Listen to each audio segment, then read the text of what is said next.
Welcome to the Running Channel podcast with me, Sarah Hartley, Andy Baddeley and Rick Kelsey. So we are over a week into 2025, but I'm sure many of you have started to think about the goals that you set at the end of last year.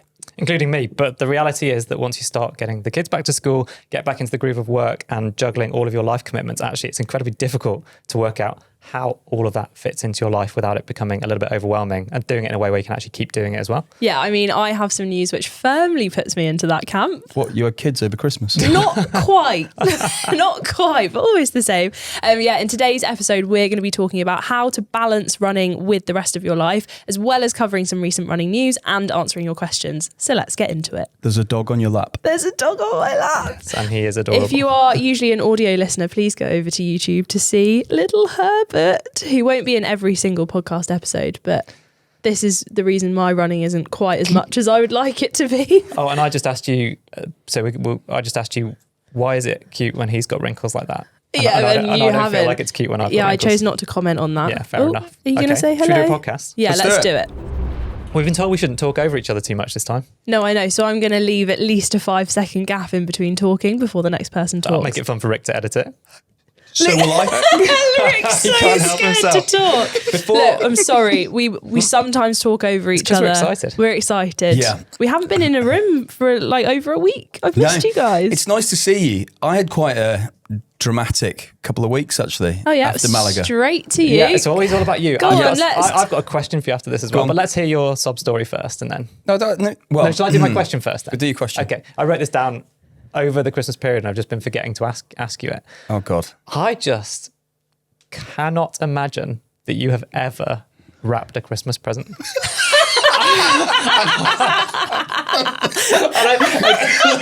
is so funny. I genuinely. Where did that come from? I don't know. I was thinking. I think when I was wrapping presents, and I was just like, if he won't hold a GoPro, there's no way. And he won't, look after his own children. He You're flies the in-laws over from 100% Canada. like, you would want to do it like Smithy in Gavin and Stacey, where it's just like foil, aluminium foil, scrunch and done. But then you would get so stressed out about how messy it looked that then this is what I think Rick would do. I'd employ someone. You'd employ, I was like, you go straight to a shop, and if you've watched Love Actually, you would get Mr. Bean to do it perfectly. So what do you do? Well, this week, it's the 10th of January, I think now. I actually did my Christmas shopping for next year. We always go and do our shopping and buy bits for next year in the sale. Stop it. Yeah, Christmas decorations and stuff. Christmas decorations. Yeah, so we went out. Every year we go and do a big shop. So, and then we pack it all up. Do you buy presents as well? And buy some presents, yeah. So we did it all this week. Oh God, people like you make me sick. Yeah. That is so organised. But yes, you're right. I don't wrap any of them. So you do. So this was pure speculation on my part. Is this true? I was sat there thinking, I cannot imagine Rick even using sellotape. but like just I can imagine you with the one that like hooks onto your finger so that it's nice and convenient. Well, thank you for that. Thank you for that. But go on, you were quite ill. Rick, you are in touch with the real people. Yeah. There we go. So after Malaga, which was middle of December, which is almost 4 weeks ago. I was already a bit under the weather, and then that just blew my immune system. Yeah. And then basically Christmas, I was off the booze. So I bought a load of wine at the beginning of December. It's still in my fridge. Oh no. Yeah. And So did you manage to get any running done? I remember saying on the podcast at the beginning of last year, I was one of those annoying people who didn't get ill. Do you remember that? Yeah. And I'd I haven't had a cold since I was 18 years old. That's right. Did you get a cold? Well, then we started having children, and then they started going to nursery, and it turns out nursery is just a little incubator, isn't it? An incubator germ factory. And so basically, Christmas was a bit of a wipeout. But I love January. It's one of my favourite times of the year. Yeah. It's refresh, re-go, revisit, restart. And Andy, thank you for your advice on the podcast last week. Because what did Andy say to me on the podcast last week? He said, if you want to knock off 30 seconds on your park run time or your 5K time, all you need to do is go and do a warm-up. So last Saturday, I thought I will take Andy's advice, and I did some sprints, I did some stretches, proper warm-up stuff. Obviously, this is a comeback after a major man flu over Christmas. Major man flu. So I went out there and, Andy's advice, you're going to run that time, you're going to knock it off. 2 minutes slower. Oh, no. I think that might have 2 minutes slower. That might have been more to do with the fact you literally told me that you only just got out of bed from the last 10 days or so. I was in bed for most of Christmas. That was my first run back after essentially. Oh my gosh! 3 you tried weeks. to do a PB attempt first. No, run back. I didn't try and do a PB. Did you try and floor it? Did you go really fast until that tree at your park run? Sorry, I was just letting you finish your sentence, so I didn't talk over you there. Goodness. Oh my goodness. I didn't try and floor it, but I knew it was going to be tricky. But maybe next week. Have you two had some decent runs? Yes. Can I talk about park run? Because I went and did park run at the weekend As a sandwich. As a sandwich, yeah. So I ran to it, little warm up. Then I did the park run, and then I wanted to run a little bit afterwards. So I was meeting someone at Costa at 10. So I was like, okay, I'll do park run and then carry on. So in my head, I was like, okay, I'm just gonna keep running at the same pace that I ran here at, nice and easy. Off we go. They said go. What happened? Got competitive. Yeah. And because I purposely put myself quite far back, it was quite a traily park run. I was like running along, getting to people, going like, okay, right, get to this person and overtake, get to this person and overtake. And then I started thinking, what is a strategy for overtaking people because I was thinking like, actually, this is probably like an environment. It's not often that you get to, I don't know, properly park run's not a race, but race it as opposed to try and just go fast and kind of run your own pace. What is the strategy? Because mine, which I think this is probably a harsh move, so sorry to anyone I did this to. Yeah, sorry to that 11-year-old that ended up in a bush. No, there were no 11-year-olds this time. However, I did overtake this woman right at the end, and at the time she was like, "Good job," and I was like, "Good job." Overtook it like right towards the end. We were neck and neck. Did you turn a smile at her like Usain Bolt did? No, I didn't. I was very gracious. I overtook on a nice wide bit of path, got to the finish. Then she came in literally like a few seconds after me. Then turned round, waited, and her husband came pushing her.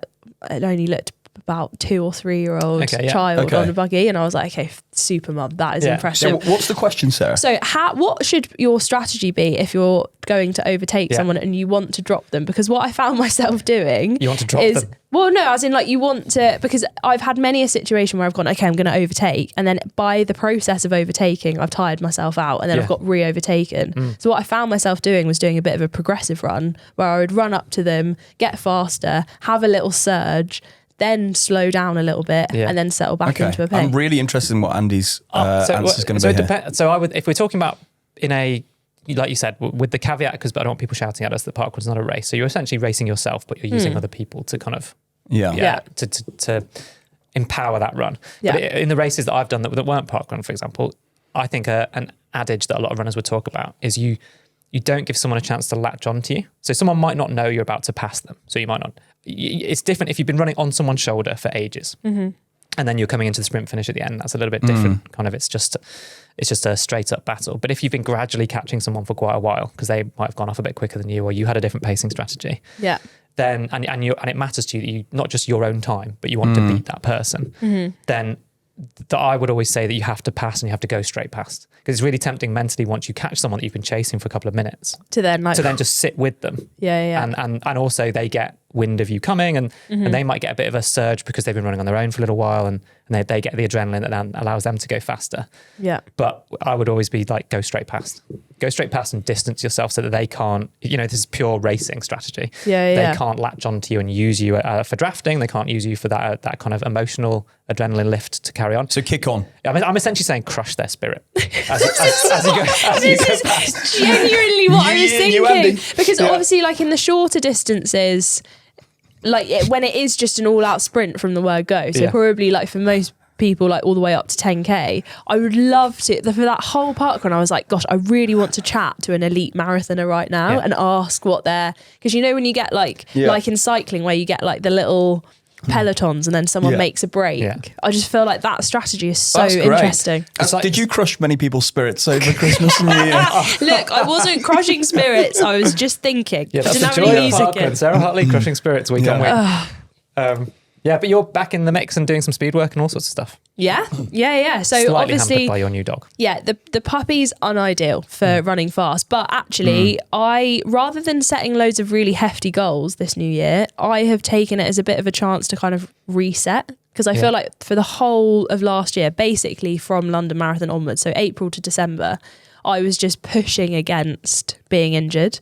And like, as soon as I possibly felt that I could start training again, I was training again. Whereas actually throughout December, I was like, look, I'm not going to start until January. I'm not going to start till I feel ready. But so your running experience, Sarah, I didn't interrupt then, did I? No, you didn't. You're running. We're going to get complex the other way now. We're going to have to get this put on a t-shirt.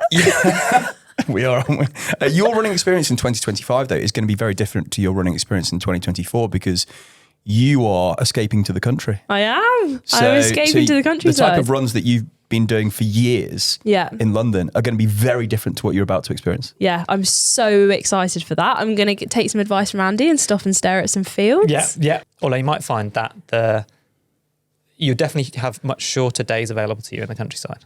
I can't. I mean, unless I want to run with a head torch, I can't run in the dark. That's interesting. Oh, interesting. In topic there. Nice. Okay. I mean, because there's no streetlights and there's no pavement.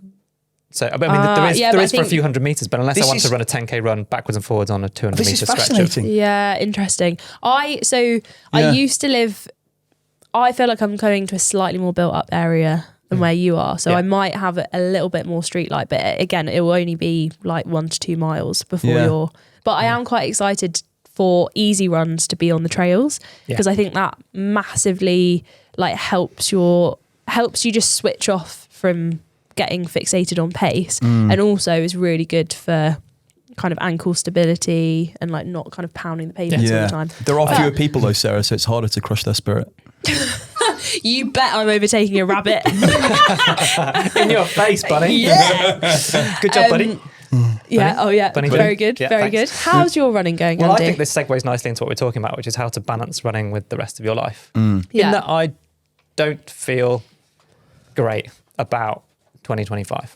Everyone's talking about the new goals and it's this new start, new.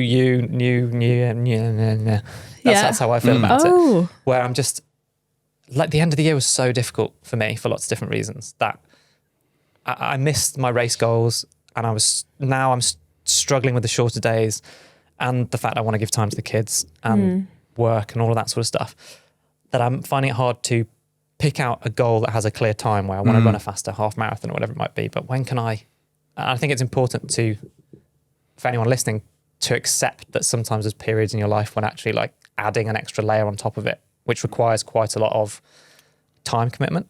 Yeah. I think what's the you'll know better than me, Sarah, the trend at the moment. Is it called hard 75 or 75 something? Oh, 75 hard. 75 hard. There we go. There's a few different versions of it. Is you have to do 2 lots of 45 minutes of hard exercise a day. One of them has to be outside. You have to read 10 pages of a book and you have to eat healthily and all this sort of stuff. Basically like a hard reset. And you do it for 75 days. Yeah. Sounds ridiculous. Rick's like, absolutely not. Unless one of the things is getting in the hot tub, then I'm in. So it's a fine balance for me to strike between, I feel like sometimes I need running in order to provide the balance in my life. So I need to get out and escape for half an hour easy run or whatever it might be to get away from the desk, to actually have a little bit of time away from the kids so that when I come back from a run at the weekend, I'm a better dad and I can like play more effectively and be more present with them. But then if those runs are an hour and a half or 2 hours or whatever they might be, or I'm doing something harder and faster for a PB attempt, then like I say, it's a really hard balance to strike because the rigid structure of a training week is good for me. But the pressure of it on top of lots of other stuff sometimes feels a bit too much. Do you think maybe as well, because is there like 2 levels of frustration? One, knowing that if you set yourself a goal, it'll be hard to kind of keep up with it. But also, is there frustration because you've like missed a bit of training due to injury, so you're having to like restart as well? So it's not even like, oh, I'm in this really good place, but I can't do it. It's also, okay, I need to rehab and get back to the place where I was. Yeah, it's, as Rick talks about with his S&C, it's extra work to be able to do the stuff that you like. Like I don't really like going into the gym, but I do it to enable me to go running. And so then you've got those extra layers on top of everything else. I'm like, oh, this is just, and it's really tough time of year. You get up and it's dark, you get home and it's dark. But it's getting lighter every single day. You got to, it's the darkest days are behind us. And also in a couple of weeks' time, another massive positive is you get to share a room with me for 2 days at the National Running Show. I can't wait for that. You said Mr. Glass. You said Mr. Glass half full. Have you ever seen his glass not at least half full? True, very true. My suggestion: maybe you need to set a goal which is just completely different, or like a completely rogue goal. Yeah. For example, like a high rocks. It will take some training. Yeah, I just for those listening and not watching, I did do a sort of half-hearted flex of my nothing changed in his arm. Bicep that I do have. Yeah, but maybe you do need something. Setting a challenge which is completely different. Then can sometimes help you because you will see progress in that faster than going back to running where you have so much knowledge, you have so many expectations of yourself, you know where you should be or you want to be. That's true. Yeah, I know I would see much faster progress doing something like that. And it still has the running element, so then you can still like get out and run for 30 minutes and you know that's still helping. Yeah, and the reason I'm mentioning it like this isn't to be kind of a downer on an early podcast in the year. It's more that I assume that if I'm feeling like this, then there must be plenty of people who love running in various different ways and have lots of different goals, but also it's hard. And I don't want to lie and be like, yeah, woo, second week in January, like it's all easy. I feel great. I'm going to smash everything this year. I really don't feel like I'm going to smash anything. You will. It will come back. Yeah. But equally, you have to sometimes just sit in the periods where you're not motivated. Yeah. I am looking at every single person who's starting marathon training blocks for London, Manchester, whatever it is. And you are all going to be brilliant.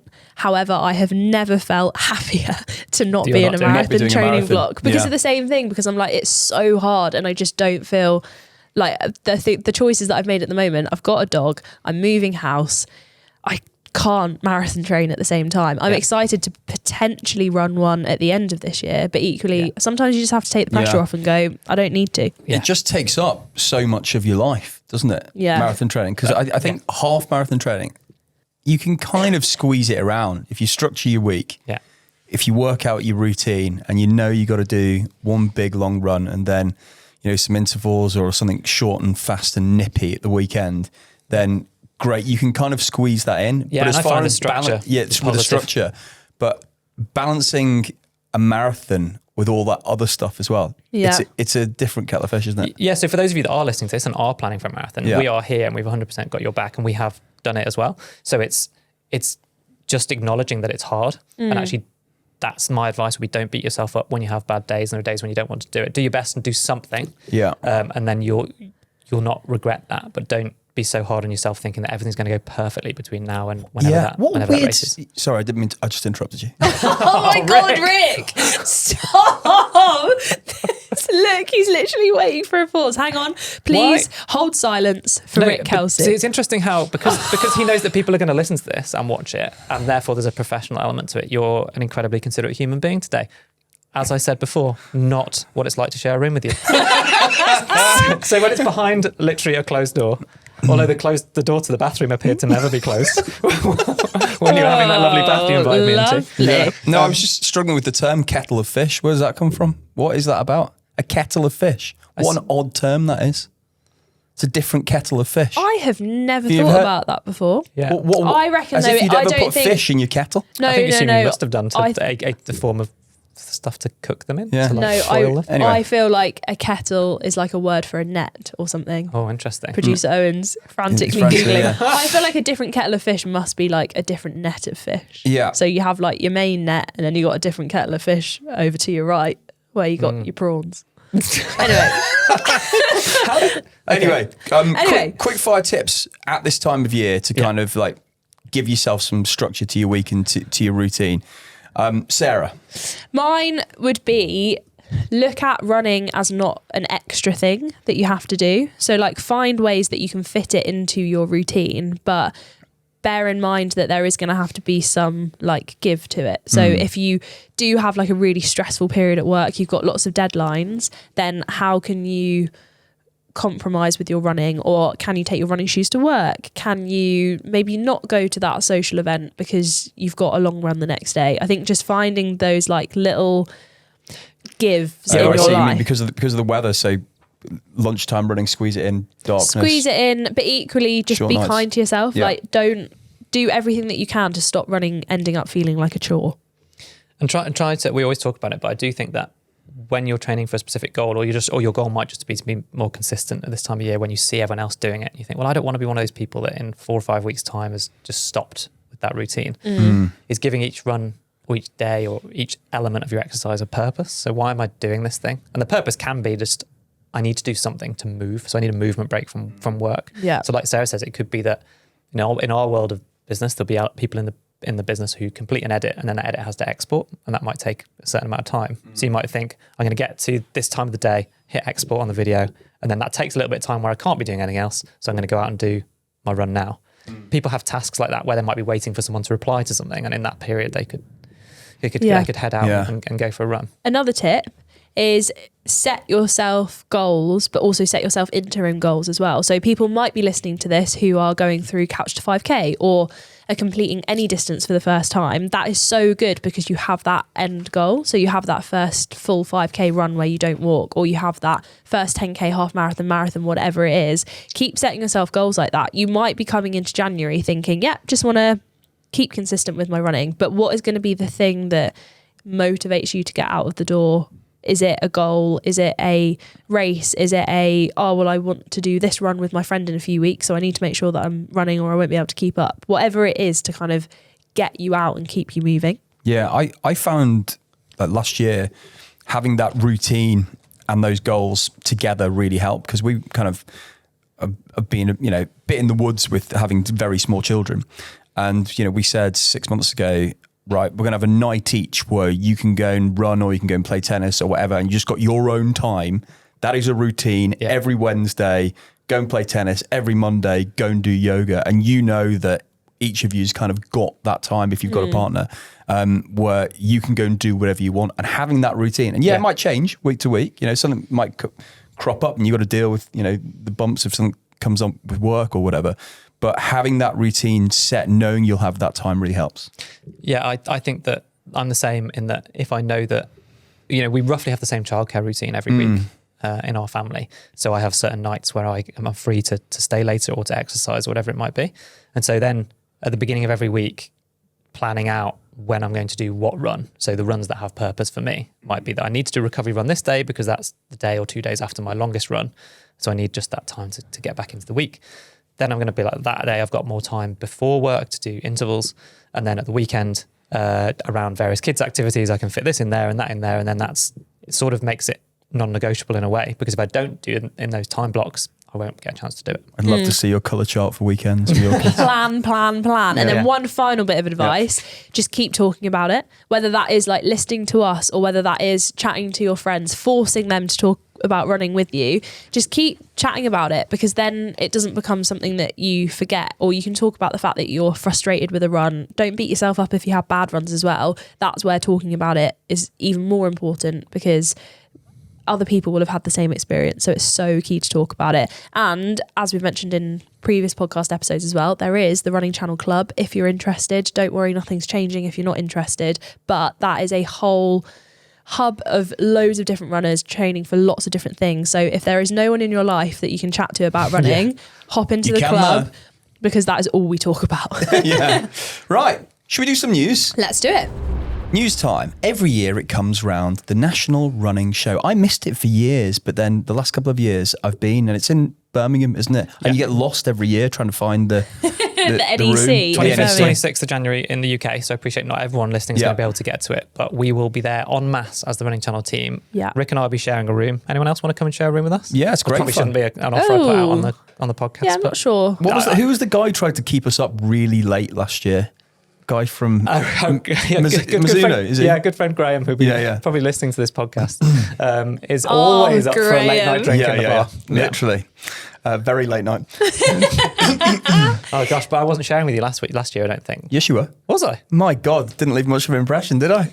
Well, maybe you... Yeah, because didn't Andy make you go to bed because you wanted to Correct. stay up? You and Graham had the cocktails, and Andy was like, "Sorry, mate, we've got to go." The next day, I was up running up the Gladiators Travelator in the Gladiators. NEC. Yes, I think they've got that back this year, but it's I think it's flat, not.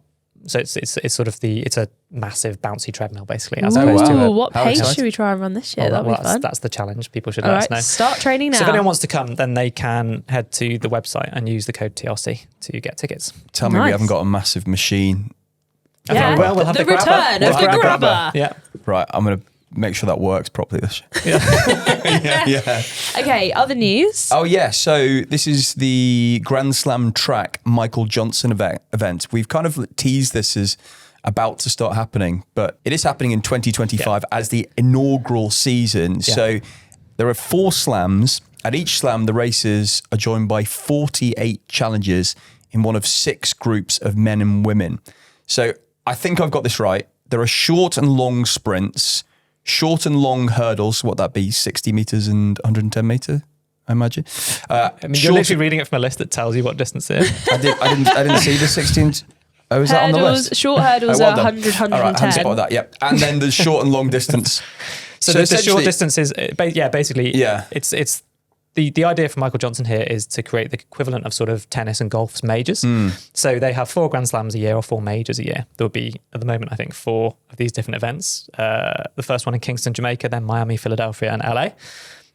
And at each one, these kind of contracted athletes, and they're paid a salary to be part of this team, like a base salary, would then compete in 2 events in their category at that Grand Slam event. So like you said, the short sprints, those guys, the men and women would run the 100 meters and the 200 meters over 2 days. And then if you're doing long distance, it's 3K and 5K. So I'm not gonna lie, I'm biased here, but I think it's much harder to run a 3K and a 5K than it is to run the 1 and the 200. Yeah. But I'm sure there's some sprinters that will tell me it's just so there are going to be 6 champions at every event. Yes, that's my understanding. Right. So 6 6. Oh yeah, 6 male, men and 6 6 women. female. Yeah. 6. Yeah. So 6 champions in each in men and women's category, and then there'll be 4 a year. So it's exciting. I think it's cool because I think you don't really get this with other sports. Like in tennis, you get the winners of all of the different kind of Grand Slams, but no one's kind of, they didn't win that one, so they're not that good. That's a fluke that they won that one. Whereas I do feel like sometimes with sprinting or even the longer distances,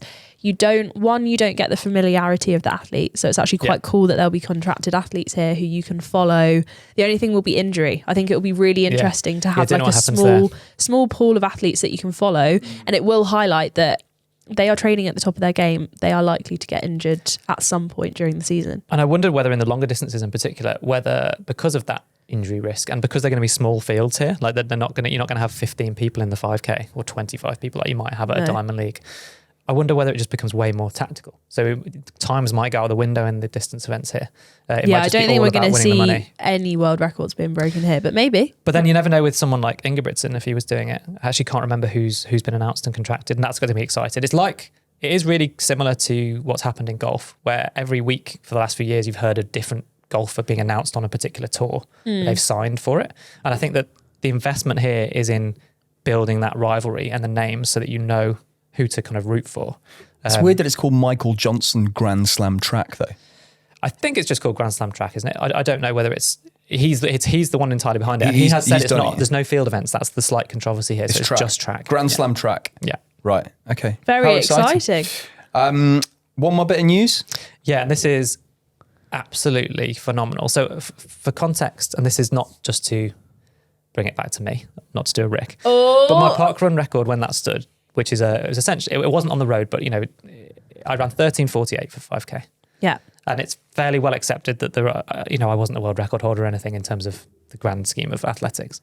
But Beatrice Gibet has just become the first woman to run 5K in under 14 minutes, which is absolutely incredible. Yeah, this so she ran 14:54 and broke her previous record by 19 seconds. 2:47 per kilometre or 4:28 per mile. Yeah. It's mind-blowing. And it's similar to all sorts of stuff that I never thought we would say out loud, that would never be a thing. If you said, oh, will this happen? I'd said, no. Will a woman ever run under 2:10 for the marathon? Yeah. I'd have said, hang on. She ran 2:09, didn't she? Yeah. I'm not getting myself muddled up there. But yeah, these landmark barriers that the performances. And I was reading a really interesting article recently about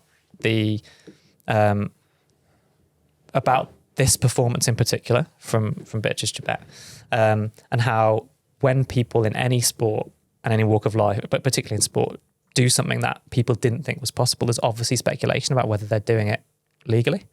And so I read a fascinating article about it and about how, it's impossible to tell, and you definitely don't know. So you have to assume for the good of the sport that everything's fine.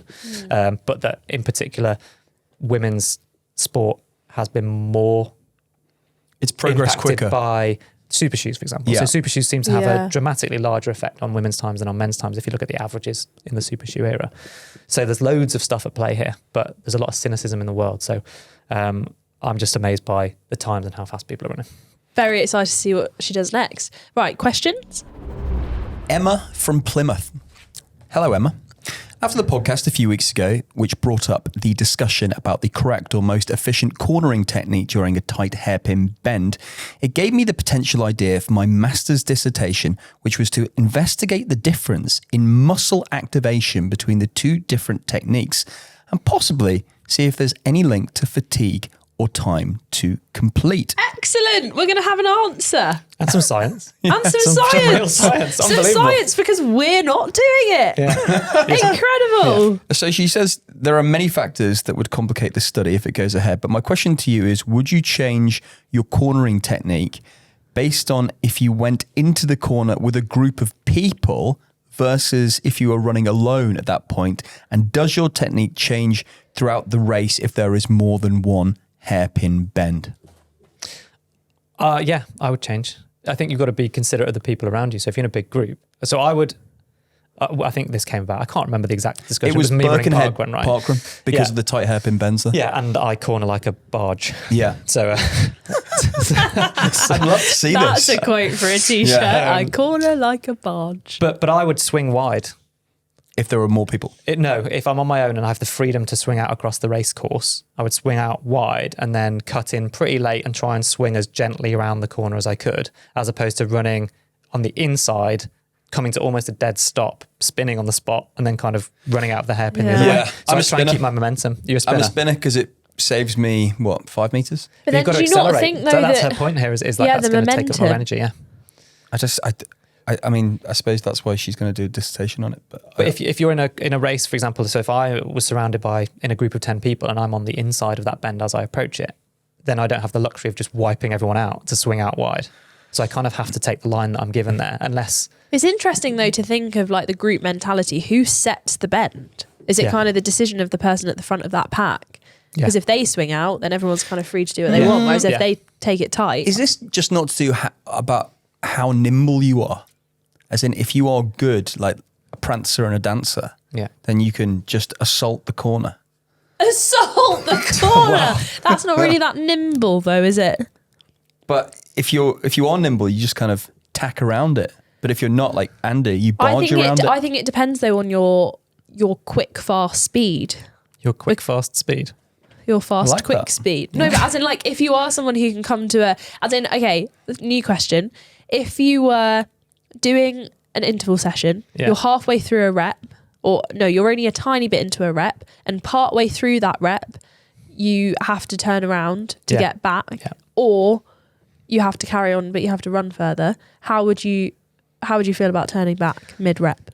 Well, I'd hate it because I'd lose all of my momentum. Yeah. Rick? I just think this is so hard. And actually, how would you turn? You're on like a country lane. How would you pivot mid rep? I think I would just slow down. If I'm just in a rep and not a race, then I would just slow down to a more or less stop. You wouldn't like turn curve. gently. No, probably turn gently and then go back again. Rick? Yeah, I would slow down again, cutting down as much distance as possible. Limiting the effort involved. All opportunity without doing a Spanish half marathon where they run on the pavements. So we used to do I might have talked about this before. I'm old and can't remember what all the stuff we talked about on the podcast, but I used to do a training session at Windsor the long walk by the castle. Oh, very nice. In the winter, and it was on a stretch of grass next to the street lights so that you could see, because it was completely dark in the winter when we were training here, with a group of amazing runners. And we used to just do 3-minute efforts, and it was slightly uphill. So you run up for about a minute and a half, round a tree, and then back.